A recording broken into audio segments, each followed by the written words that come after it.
तुमचा आवाज नाही येत आहे मॅडम. ठीक आहे, ओमकार विचारा प्रश्न. येस. सर, ज्या वेळेला म्हणजे अशुभ स्थानांचे मालक उच्च राशीत जातात त्यावेळेस त्यांची इंटेन्सिटी व्यक्तीच्या आयुष्यामध्ये संघर्ष आणते असं आपण म्हणतो.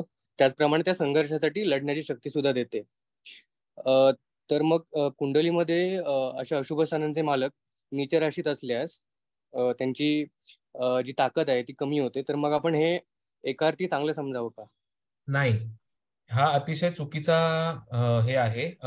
राशीबलामध्ये मी ते एक्सप्लेन केलंय खंड 2 मध्ये, पण सांगतो. समजा असं उदाहरण धरू, कर्क लग्न आहे. ओके, कर्क लग्न आहे आणि शनी हा अनिष्ट आहे पूर्णपणे, किंवा अशुभ स्थानांचा मालक आहे. बरोबर, अष्टम स्थानाचा मालक आहे, मारक स्थानाचा मालक आहे. असा शनी समजा चतुर्थ स्थानामध्ये तुळ राशीचा आहे कर्क लग्नाला, तर तो उच्चीचा होईल. आता सगळ्यात एक गोष्ट मात्र इथे आहे की नुसता ग्रह उच्चीचा आहे म्हणून आपण त्याला चांगला म्हणत नाही. ओके, तो इतर बाबतीत पण सुस्थितीत आहे असं गृहीत धरू आपण. ओके, आपले नियम शिकलेले जे आपण नियम आहेत ते लावून बघितले तर समजा हा अष्टमेश, सप्तमेश, मारकेश शनी हा चतुर्थ स्थानामध्ये सुस्थितीत आहे, उच्चीचा आहे. तर ह्या शनीचे जे अदरवाईज अनिष्ट असल्यामुळे किंवा सो कॉल्ड अशुभ, सो कॉल्ड अकारक वगैरे जे म्हणतात, तसं असल्यामुळे जे अदरवाईज त्रास झाले असते ते बरेच कंट्रोलमध्ये राहतील.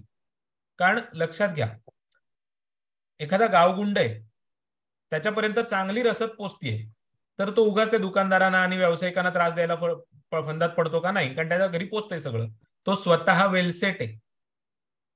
पण तोच जर अनसेटल्ड झाला, त्याच्याकडेच पैसा कमी पडला, तर तो मग खंडण्या मागायला लागणार ना लोकांकडे. एक आपलं जस्ट गमतीशीर उदाहरण दिलं तुम्हाला. तसं ह्याच कर्क लग्नाला समजा धरून चला हा शनी लग्नी आहे किंवा समोर मेषेचा आहे, बरोबर, तर मुळात त्याला राशीबल नाही, त्यात तो ह्या लग्नाचा अनिष्ट आहे म्हटल्यानंतर त्याची त्रास निर्माण करण्याची क्षमता खूप वाढते. येते लक्षात तुमच्या? आलं लक्षात? तसं आहे. सागर, प्रश्न विचारा.